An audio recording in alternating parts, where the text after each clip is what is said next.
여러분을 움직이는 건 뭐죠?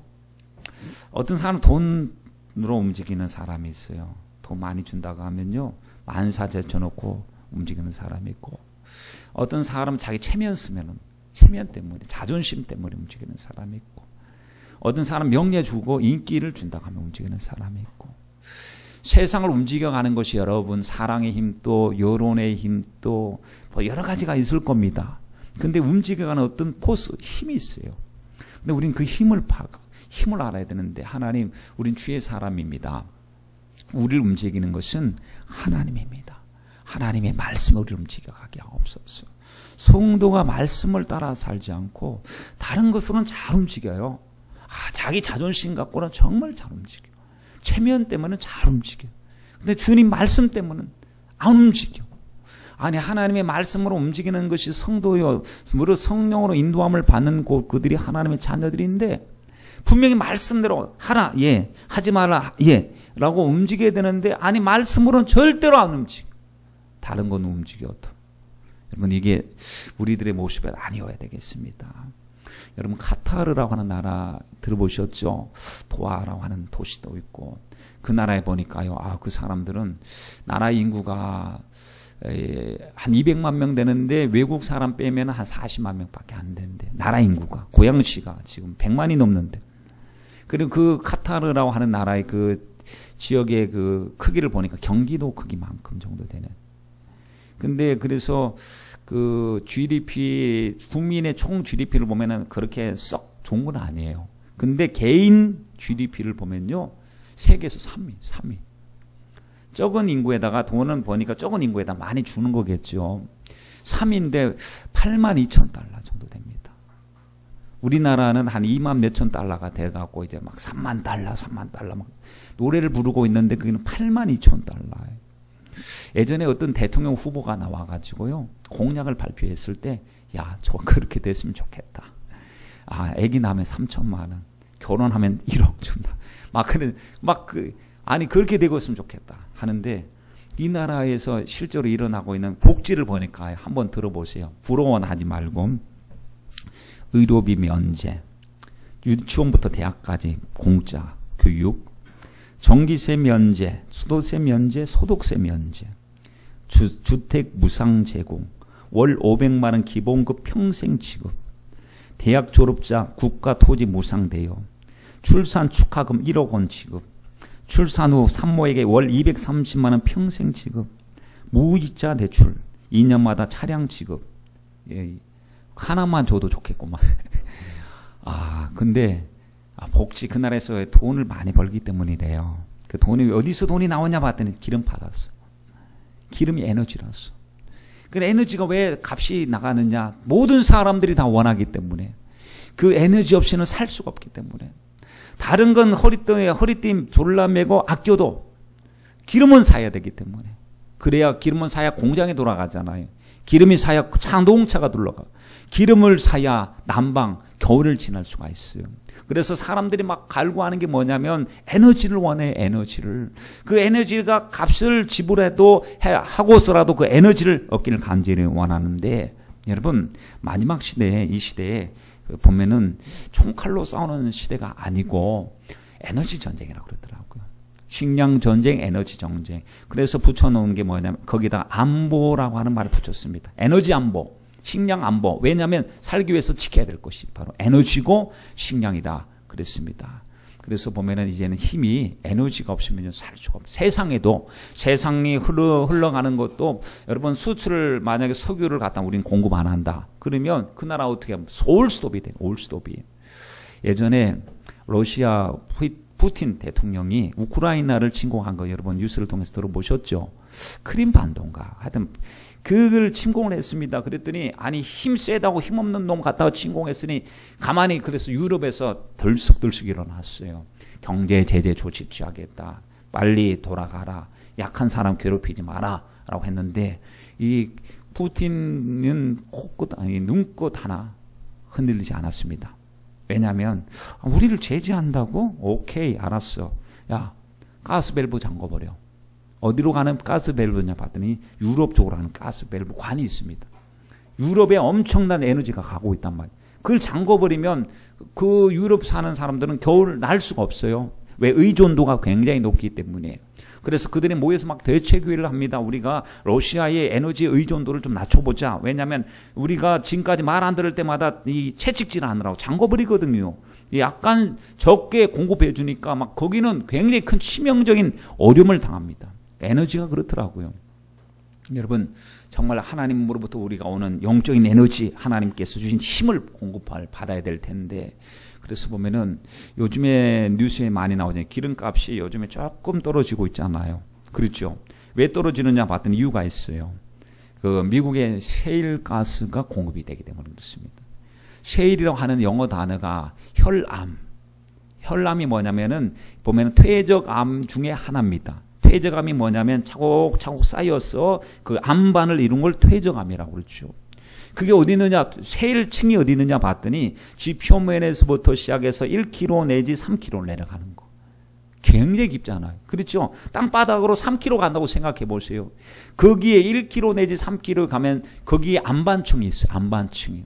그 셰일층이 있는데 그 셰일층 속에 얇은 수평을 이루어서 가스가 있어요. 그 틈 사이에. 그것이 있는데 그것은 보통 기름이라고 하는 것은요, 여러분 수직으로 이거 시추하는 뚫기만 하면 기름이 퍽퍽퍽 나오는데 이거는 수평으로 시추해야 됩니다. 어떻게 하냐면 3km, 1km를 내려가서 거기서부터 수평으로 들어가서 그 밑으로 쫙 깔려있는 가스를 그 불순물하고 다 섞이는 가스를 추출해가지고 위로 빨아 올리는 것인데 쉽지가 않아요. 그래서 예전에는 다 있는 줄 알면서도 뭐 쓸모없는데 뭐 끌어당길 수 없는데 뭐 그러면서 있었는데 드디어 미국에서 시추의 기술을 발견했어요. 근데 문제는 중국에도 셰일가스가 많대요. 다른 데도 셰일가스가 많아요. 많은 줄 알고 있습니다. 자기들도. 그런데 속수무책인 것은 뭐냐면 끌어낼 힘이 없어요. 시추할 능력이 없어요. 그래서 지금 미국의 셰일가스 때문에 그 견제 차원에서 유가가 지금 안정 하락세에 지금 있는데 보십시오. 여러분 그 이야기를 들으면서 저는 문득 떠오르는 생각이 있었어요. 뭐냐면 맞아. 우리도 발바닥에 밟고 있는 그곳이 하나님이 주신 영적인 에너지원이 무궁무진하지. 약속 속에서 주어주신 하나님 발바닥으로 밟는 것마다 다 우리에게 주셨다고 하셨으니까 하나님 내 이름으로 구하면 내가 시행하리라고 하셨으니까 우리 속에 주어진 약속도 엄청나다. 여러분 우리가 이미 약속의 자녀들이에요. 하나님은 엄청난 축복을 가지고 있는 자녀들인데 뭐가 문제냐면 끌어낼 시추 능력이 없는 거예요. 이게.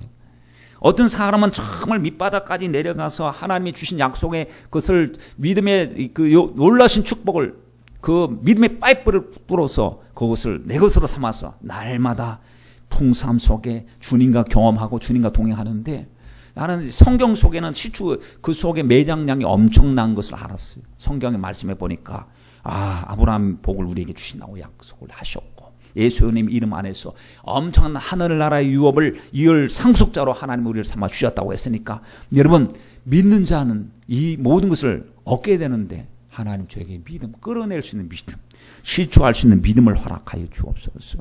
그것이 우리에게 힘이 되어야 됩니다. 여러분 세상을 움직이는 것은 여러 가지가 움직여요. 정치 권력, 미국의 대통령이 좌지우지하기도 하고 또 돈 많은 사람의 사업가에 의해서 경제가 움직이는 것처럼 보이고 다 그렇게 돌아가는 것처럼 보이는데 다니엘서의 말씀에 보니까 아니다. 세상 역사를 주관하시는 분은 하나님이시다. 흥하기도 하시고 낮추기도 하시고 부하기도 하시고 높이기도 하시고 흥망성쇠를 주관하신 분이 하나님이시다. 여러분 바울이 아테네에 갔어요. 아덴에 가서 복음을 전하다가 아덴에 가보니까 별의별 우상들 많습니다. 이거 알지 못하는 신이라고 하는 우상까지 만들어 놨어요. 아니 신을 알지 못하는데 어떻게 알지 못하는 그래서 얼마나 통불이 여기는지 몰라요. 이걸 가지고 이제 그들 앞에 여러분 제가 드릴 말씀이 있습니다 하니까 토론하는 건 또 되게 좋아요. 모여가지고 또 이 토론할 때 하나님을 소개했습니다. 하나님은 세상의 주관자이시고 천지의 주제이십니다.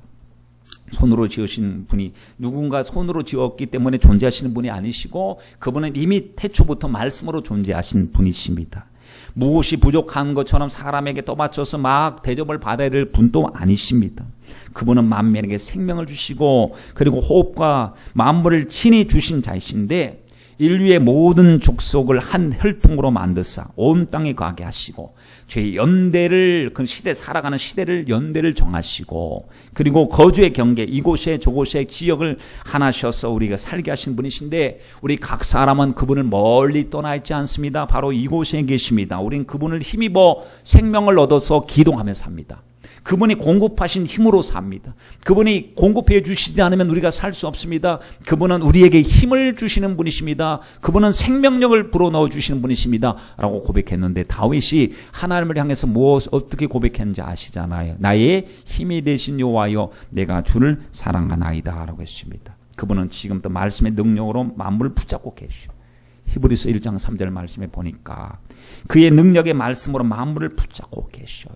여러분 그렇습니다. 오늘 또 그분의 말씀의 능력에 우리가 사로잡혀야 될 줄 믿습니다. 어떤 사람은 말씀에 붙잡힌 사람, 말씀에 붙잡혀 그랬어요. 말씀에 붙잡혀 말씀의 능력이 우리에게 나타날 줄 믿습니다. 여러분 결국 그 사람을 움직이게 하는 게 실제 능력이거든요. 아무리 믿습니다 해도 하나님의 말씀으로 움직이지 않으면 그 사람은 말씀과 별로 상관이 없는 사람.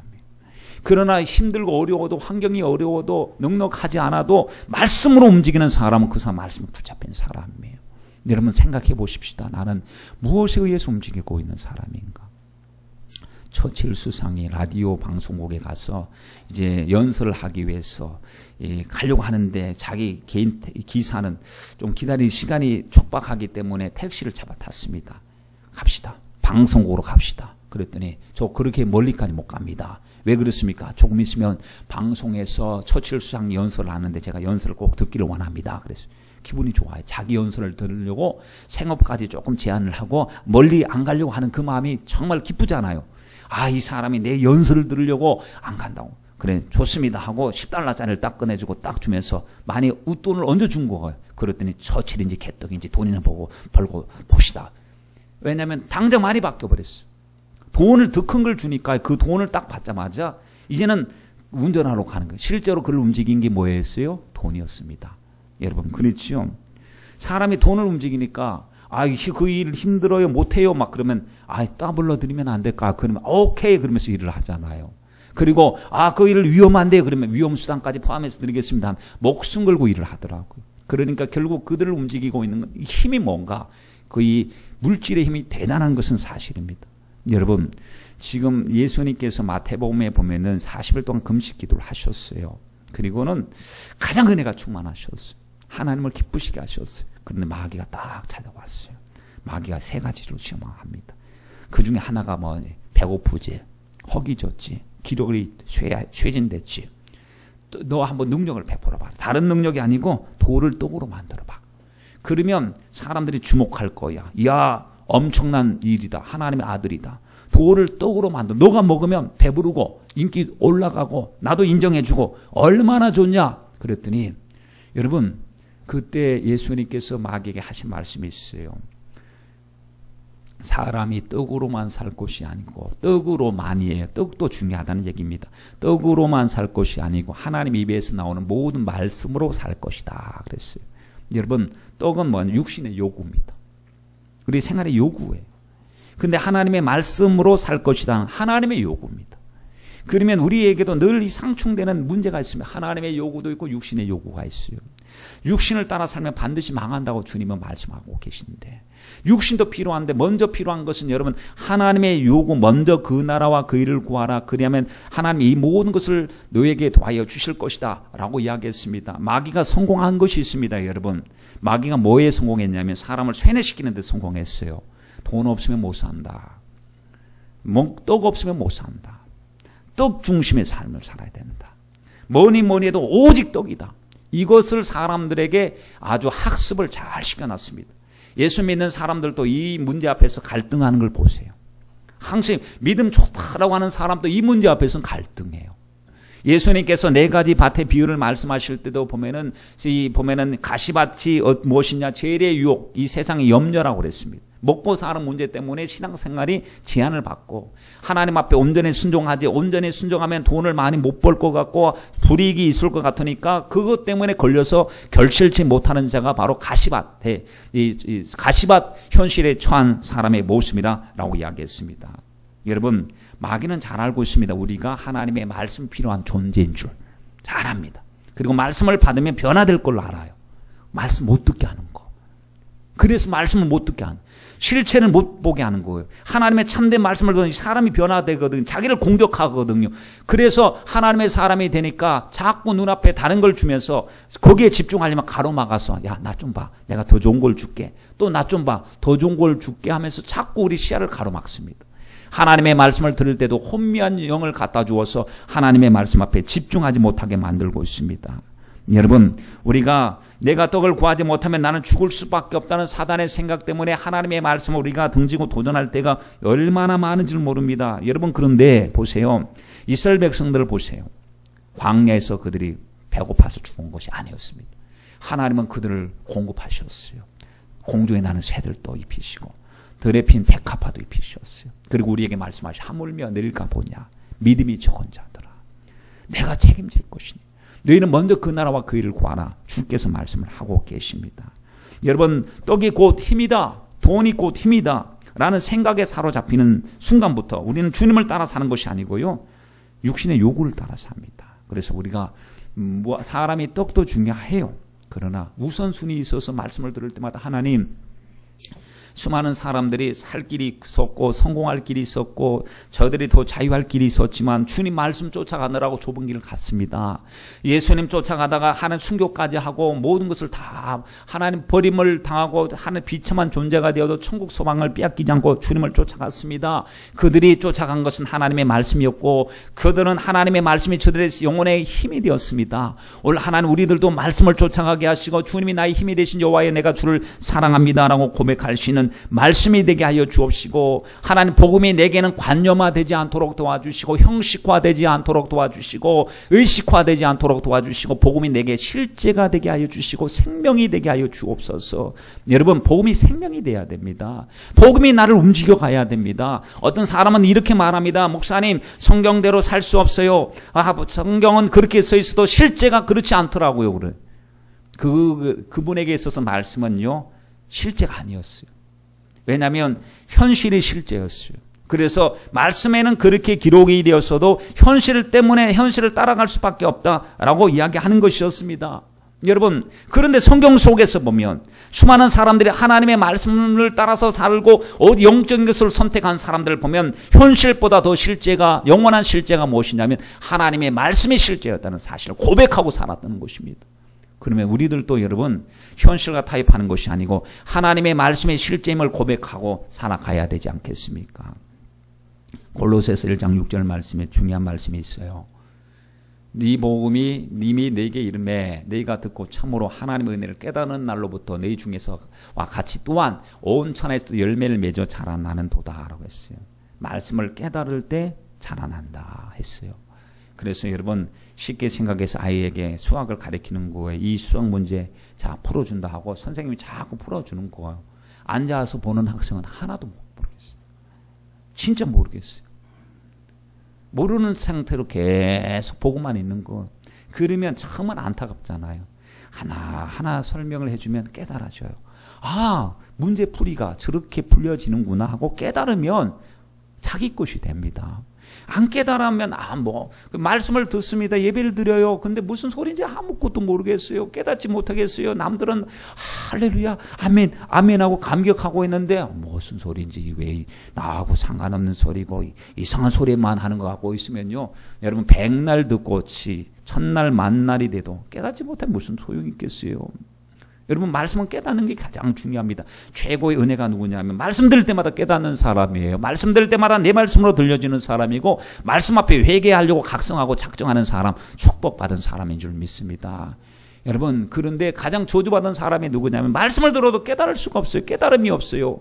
마음이 냉랭해지고 완악해지는 것입니다. 여러분, 예수님께서 좋은 땅에 심겼다는 것은 말씀을 듣고 뭐하는 자라고 그랬습니까? 깨닫는 자라고 그랬습니다. 깨닫고 나서 우리가 변화받아야 될 줄 믿습니다. 여러분, 교리와 관념화된 복음은 우리를 변화시킬 능력이 없어요.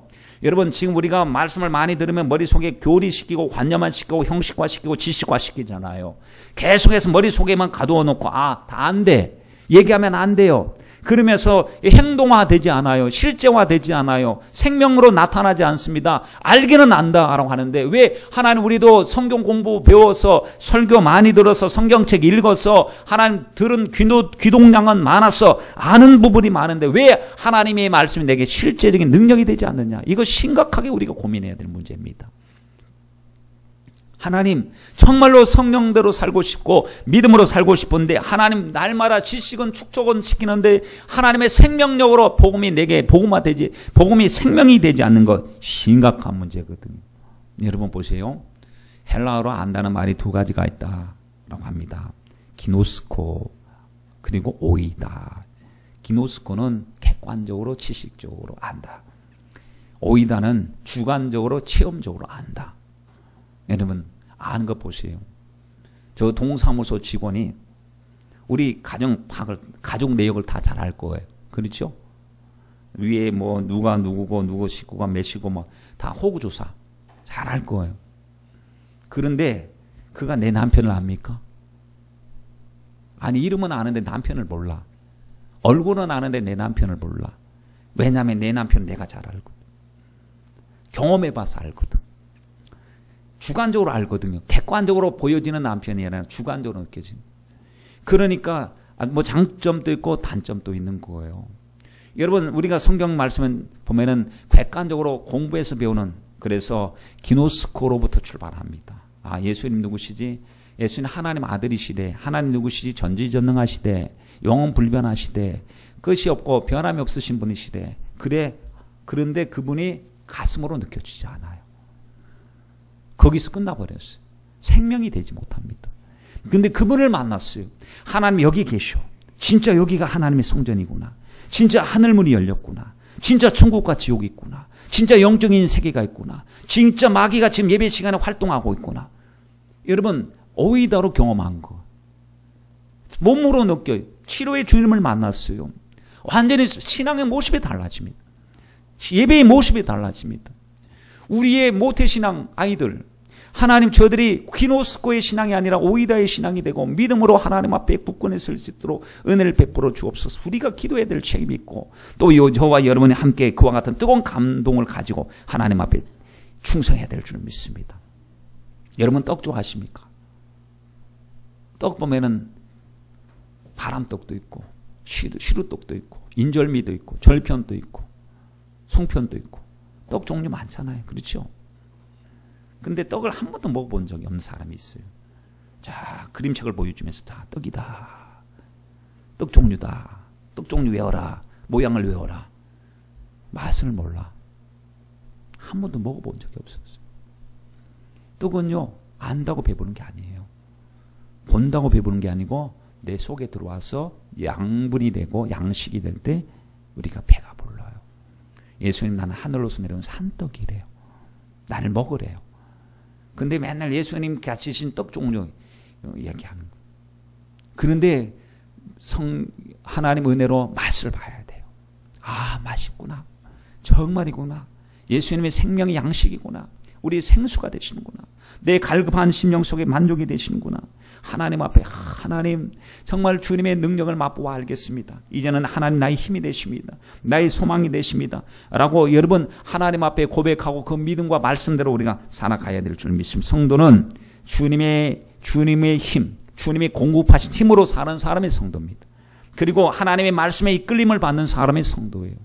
여러분 오늘 말씀해 보니까 성령의 감동을 받고 하나님의 거룩한 영광을 드러내었고 정말 그 속에 주님에 대한 간절한 사모함이 있는 한 사람의 고백이 나오지 않습니까? 다윗이 블레셋 사람에게 이르되 나는 너는 칼과 단창 그리고 창으로 내게 오거니와 나는 만군의 여호와 내가 모독하는 여호와의 이름으로 내게 간다라고 이야기했습니다. 다윗 이야기입니다. 다윗을 보니 이세 아들 다윗을 보니 내 마음에 합한 사람이다. 아니 주님께서 예선을 하셨대요. 예선이 뭐 미리 뽑으신 거죠. 미리 선택하신 걸 예선이라고 하잖아요. 사울 왕을 하나님이 포기하시고 사무엘에게 하나님 아버지의 마음을 보여주셨어요. 내가 저를 버렸다. 내가 이세 아들 중에서 한 사람을 예선했다. 근데 사무엘이 또 누구인지 몰라요. 갑니다. 제사의 모습으로 그를 만납니다. 그런데 하나 엘리압이 지나가고 셋째가 지나가고 넷째가 지나가고 다섯째가 지나가도 하나님의 응답이 없었어요. 당황하는 사무엘. 다 지나갔는데도 하나님이 말씀이 없으셨습니다. 전부 다 왔습니까? 내가 잘못 들은 게 아닌데 왜 하나님 이 중에서 하나님 예선한 자가 없습니까? 없다는 겁니다. 깜짝 놀라서 물어봅니다. 이세에게 당신의 아들들이 다 왔습니까? 작은 놈 하나 있습니다. 막내 둥이 하나가 있습니다. 철부지 같은 놈입니다. 그 아이를 데려오십시오. 또 나 그 아이 올 때까지 아무것도 안 먹겠고 기다리고 있겠습니다. 긴박한 거예요. 그렇죠? 그 아이가 누군가 가서 교대하러 갔을 거예요. 집에 양 보고 있으니까. 막 달려갑니다. 그래서 다윗을 불러서 빨리 아버지한테 가보라고. 어떤 곳이 가보라고. 사무엘 선지자가 너를 기다리고 있다고. 그런데 이 아이가 자기를 왜 부르는지도 모르잖아요. 그 아이가 생각해보세요. 상상을 해보세요. 막 뛰어가는 거예요.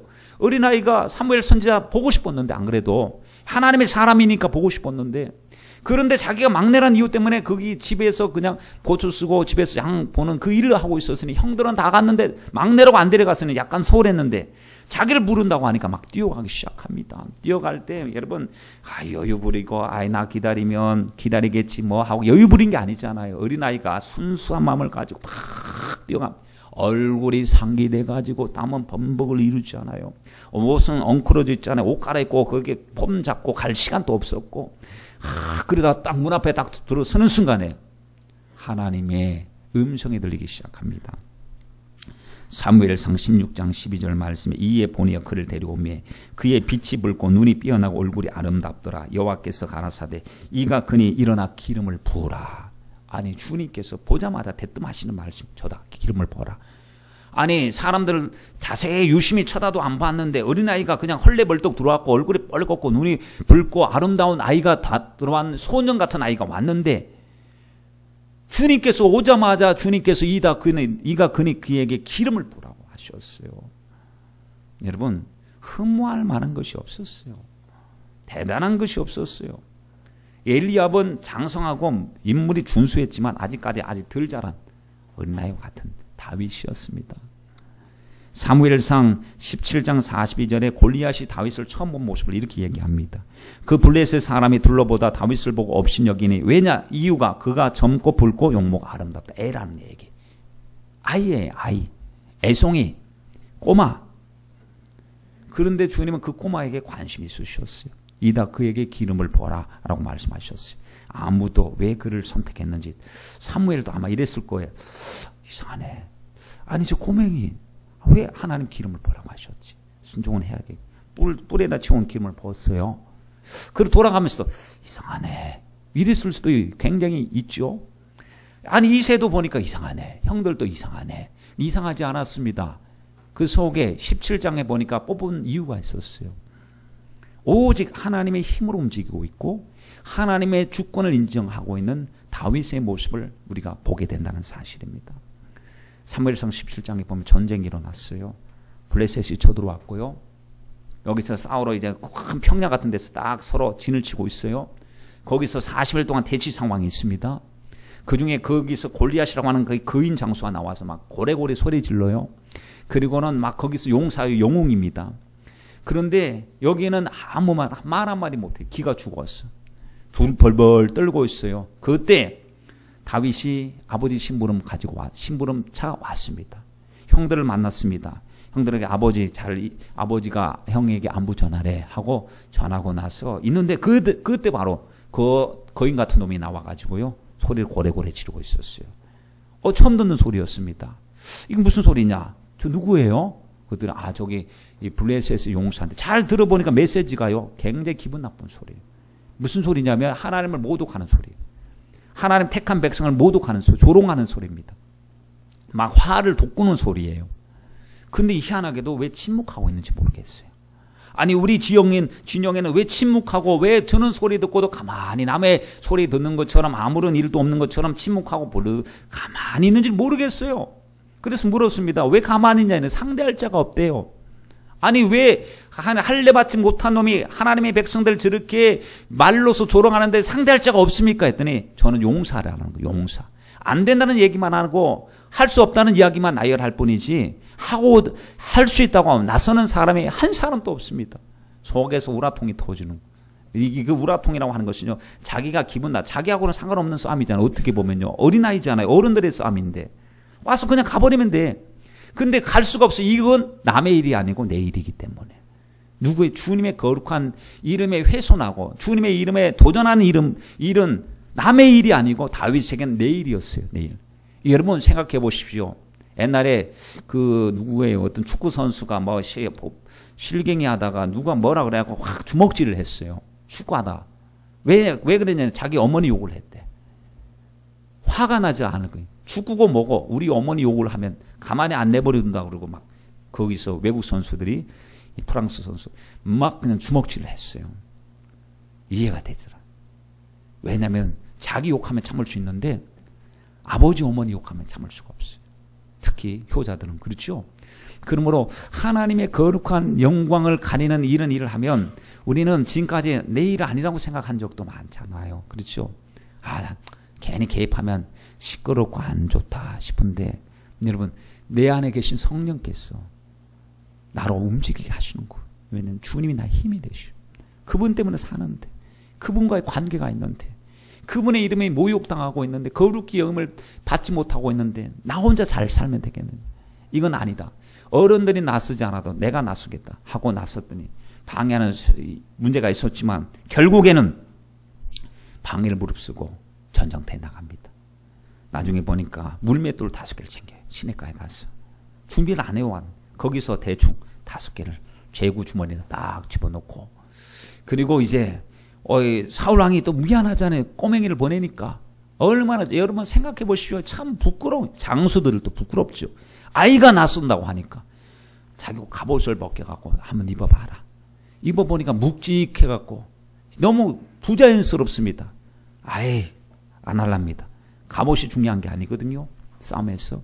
그리고는 그냥 그 복장 모습 그대로 그냥 막대기 하나 들고 딱 나가니까 블레셋 용사였던 골리앗이 보니까 막대기 하나 들고 나오거든요. 이게 기가 찹니다. 기가 차. 그래서 이 43절에서 44절 말씀에 보니까 내가 나를 개로 여기고 막대기 가지고 나왔느냐. 다윗을 막 저주를 하고 합니다.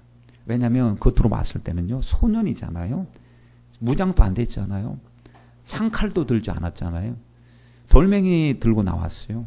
막대기 들고 나왔어요. 누가 봐도 우습죠. 누가 봐도 별것 아니죠. 근데 하나님이 그에게 힘이 되시고 계시다는 사실 몰랐어요. 살아계신 하나님이 그를 도구로 삼고 계시다는 사실을 몰랐습니다. 다윗은 조금도 주눅들지 않습니다. 왜냐하면 내 속에서 말씀하시는 분이 성령님이시에요. 여러분 성령님은 우리에게 오셔서 담대하게 하십니다. 용기를 갖게 하십니다. 꿈을 가지게 하십니다. 현실보다 하나님의 능력을 더 크게 보게 하시는 분이 바로 하나님이십니다. 영원한 하나님의 실제를 보게 하시는 분이십니다. 성령을 받으니까 제자들이 여러분 달라지는 걸 보세요. 막 사람들이 이 대제사장들이 막 불러다 놓고 너 예수의 이름으로 함부로 말하면 주둥이 놀리면 죽을 줄 알라고 막 협박을 해도 우리가 옛날에는 그 소리에 입 다물고 있었지만 나 성령 받은 사람이요.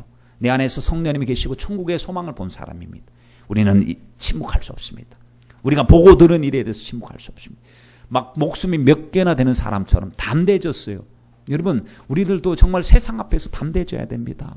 비굴해지지 말아야 됩니다. 이 담력과 이 힘이 어디서 오느냐? 하나님으로부터 옵니다.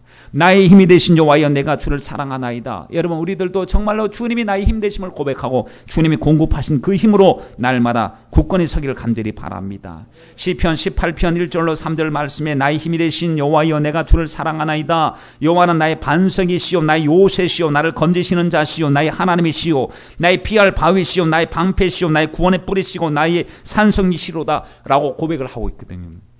여러분 이 고백이 저와 여러분의 고백이 되길 간절히 바랍니다. 이 작은 꼬마 다윗이 움직이게 한 것은요 하나님의 힘이었어요. 오늘 우리를 움직이게 한 것도 하나님의 힘이 되어야 될 줄 믿습니다. 우리의 삶의 동력이 되는 것은 어떤 인기나 명예나 돈이나 어떤 것이 아니라 하나님의 말씀으로 움직이는 저와 여러분이 되시길 간절히 바랍니다. 이 여러분 나서서 하는 말이 있습니다. 하나님 줘요. 너 안 돼. 넌 어려서 안 돼. 그랬을 때 저 하나님의 능력을 아는 사람입니다. 과거에 곰이나 사자가 와서 양들을 찢을 때 내가 가서 그들을 구출해 내었고 그들이 나를 치고자 하면 나를 해하고자 하면 내가 그 수염을 잡고 그서 죽였습니다 라고 했습니다. 이게 뭐냐면 하나님을 만난 경험이 있어야 돼요. 여러분 우리도 그 경험을 하나하나 쌓아가야 됩니다. 지금 매 예배 때마다 하나님을 만난 경험을 만들어 가야 돼요. 그래서 앞으로 큰 일을 만날 때 주님 에베네셀의 하나님이시지 않습니까? 지금까지 주님 생각해보면 하나님 은혜가 아닌 것이 하나도 없었습니다. 나의 나된 것은 하나님 은혜입니다. 과거의 하나님, 오늘의 하나님, 그러나 내일의 하나님 끝까지 책임져 주실 줄 믿습니다. 하나님은 변함이 없으신 분이십니다. 하나님 미래도 여호와 이래로 주님이 예비하여 주실 줄 믿습니다 하는 이 믿음이요 주님과의 관계에서 나오는 것, 주님을 신뢰하는 관계에서. 여러분 그것이 지금 우리에게 힘이 되어야 됩니다. 그래서 믿음과 담대함과 믿음도 있고 용기도 있고 실력도 갖추는 담대함이 필요하다는 사실이에요.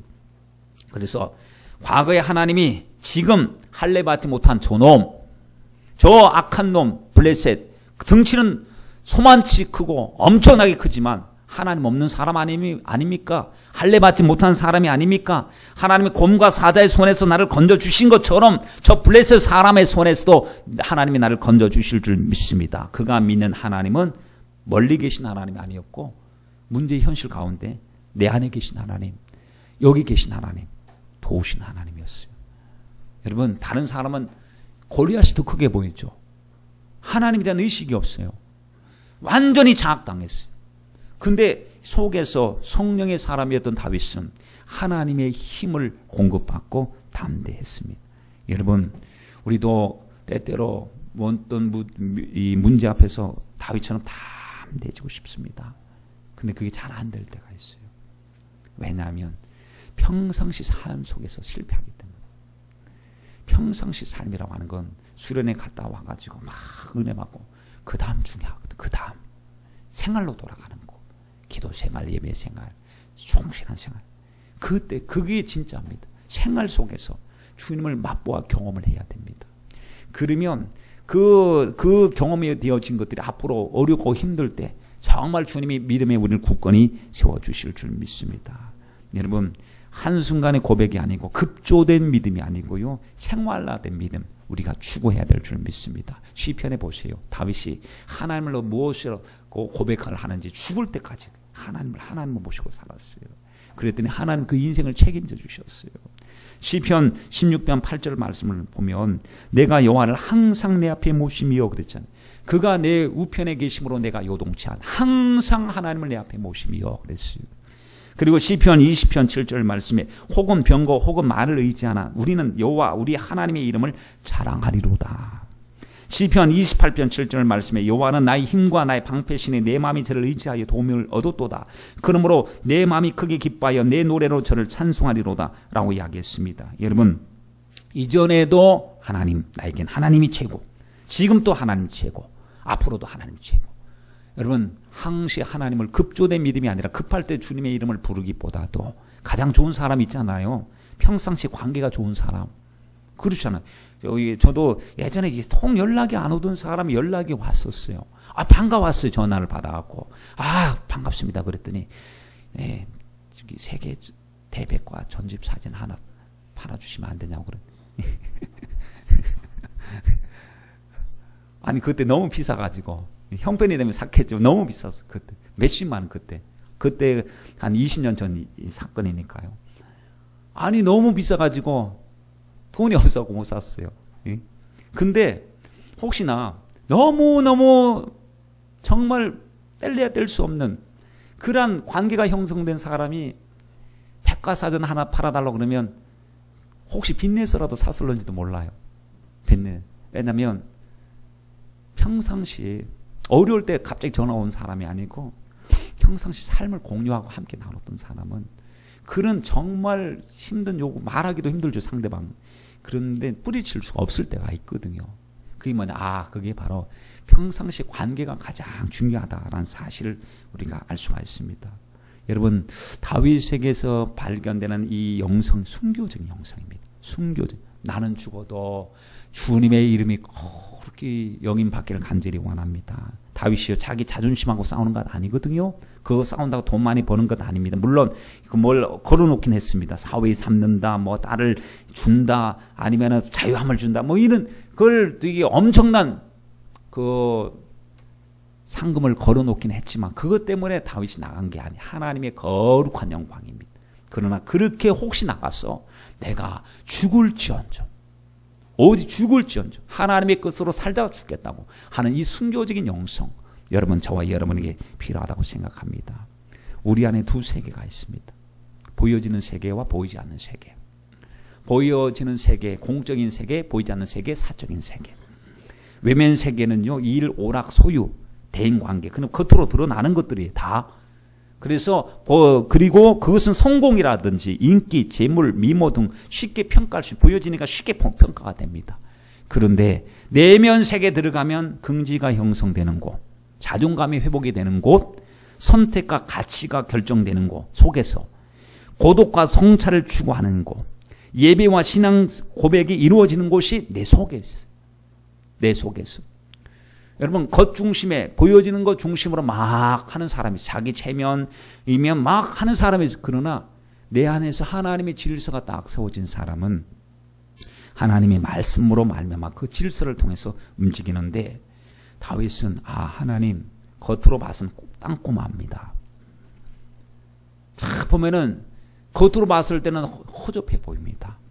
속이 주님과의 관계가 바로 세워진 실제적인 이 신본주의 사람인 것을 알게 됩니다. 그 모습 그대로 평생 살더라고요. 평생. 왜냐하면 아까 말씀드린 예배가 결정되고 기도가 형성되는 곳이 내면이거든요. 그러니 예배 중심으로 살리라. 법궤 모셔오자. 성전 짓자. 하나님을 찬송하자. 항상 속 사람 중심으로. 하나님 앞에 주여 여호와께 묻자와 가로되. 하나님, 그랬더니 나중에 보니까 다윗이 가는 곳마다 이기게 하셨다. 하나님이 다윗이 가는 곳마다 이기게 하셨다. 여러분, 내적인 질서가 세워지는 외적인 하나님께서 환경의 문을 열어주시고 복을 주신 것을 보게 됩니다. 여러분, 우리도 때때로 정말로 골리앗 같은 문제를 만날 때가 있습니다. 하나님, 우리 앞에도 골리앗이 버젓이 서 있을 때가 있지요. 이 골리앗을 무너뜨리기 위해서 우리가 해야 될 일은 영성을 준비해야 되고요. 또 하나는 우리가 준비해야 될 내 몫을 준비해야 됩니다. 여러분, 아무것도 없는데 그냥 큰 소리만 치고 나간 게 아닙니다. 준비하고 있었어요. 평상시 악기 준비하고 있었어요. 악기, 시인으로 평상시 시를 쓰고 있었어요. 평상시 예배자가 되고 있었어요. 근데 그것이 하나님이 내 몫으로 너 준비해라. 공부로 준비하고, 건강으로 준비하고, 재능으로 준비하고, 악기로 준비하고, 목소리로 준비하고, 기도로 평상시 준비된 이 준비가 하나님이 딱 써주실 바로 그 기회. 주님께서 딱 기회를 주실 때 하나님 이때를 위해서 준비한 것 같습니다 하고 하나님 앞에 쓰임받으면 그것을 통해서 하나님의 거룩한 영광이 나타나게 될 줄 믿습니다. 보세요. 다윗은 시인이었잖아요. 그렇죠. 연주자였어요. 그리고 군사였어요. 예배자였습니다. 하나님이 평상시 삶을 받아주신 것입니다. 여러분, 세상 골리앗을 앞세우고 칼과 창과 단창으로 우리 앞에 다가옵니다. 살다 보면 골리앗 같은 것들이 우리 앞에 있습니다. 그들이 가지고 있는 갑옷이요, 굉장히 값어치가 나가고 세상에서 크게 가치받는 것들입니다. 파워가 있어요. 근데 반면에 나는 아무것도 없어요. 난 너무 초라해요. 물맷돌 5개 정도밖에 가진 것이 없습니다. 골리앗이 가지고 있는 것과 비교해보면 여러분 정말로 아무것도 없는 것 같습니다. 흔한 것밖에 없는 것 같습니다. 그런데 다윗의 마음속에는 믿음이 있었죠. 힘이 있었죠. 그 힘으로 승리했습니다. 우리들도 하나님, 나는 남들이 보기에는 그럴 듯한 것이 없지만 다윗이 가졌던 영성, 다윗이 가졌던 그 믿음, 하나님이 나의 힘이 되신다고 하는 그 고백을 가지고 하나님 앞에 나갑니다. 주여, 우리 앞에 있는 이 골리앗이 깨어지게 하여 주옵소서. 무너지게 하옵소서. 여러분, 그 시대만 골리앗이 있는 것 아닙니다. 지금 우리 여러분 가정에도 골리앗이 있어요. 여러분 안에도 골리앗이 있어요. 여러분 주위에도 골리앗이 있습니다. 그 골리앗은 여러 모습으로 존재하고 있습니다. 내 속에 있는 인본주의로 다 존재하고 내 안에서 안 깨져요. 얼마나 힘센지 육신의 생각이 골리앗이에요. 골리앗이 야 힘이 있어야 돼. 세상에 힘이 있어야 돼. 근데 주님은 오직 주님이 나의 힘이 되신다고 고백을 하는데 그거 예배 드리는 거 말고 실제적인 힘이 있어야 돼 라고 하는데 여러분 내 안에 그 골리앗이 깨져야 우리 가정이 살고 우리 자녀가 살고 우리 교회가 살고 이 나라가 살게 될 줄 믿습니다. 여러분 경제적인 문제로 다가오는 골리앗 때려잡읍시다. 질병의 골리앗을 때려잡읍시다. 인본주의의 골리앗을 때려잡아야 될 줄 믿습니다. 우리 안에 있는 이 다윗의 영성 오직 하나님 나의 힘이 되신다고 고백하는 이 믿음으로 우리는 넉넉히 승리할 수 있을 줄 믿습니다. 여러분 하나님은 참 좋으신 분이십니다. 오늘도 그 힘을 우리에게 주기를 원하시고 그 힘으로 살기를 원하시고 그 힘으로 기도하기를 원하시고 여러분 살기 원하시는데 여러분 다시 한번 생각해 보십시다. 실제로 지금 여러분을 움직이는 게 뭡니까? 무엇 때문에 여러분들이 막 기쁨으로 움직입니까? 실제로 나를 움직여가는 게 뭡니까? 그것이 하나님의 말씀입니까? 아니면 말씀 외의 것들입니까? 성도라고 한다면 하나님의 말씀이 나를 움직여 달라고 오직 믿음으로 살게 하겠다고 하나님 앞에 처절하게 부르시고 애타게 기도하는 저와 여러분이 돼야 될 줄 믿습니다. 기도드리겠습니다.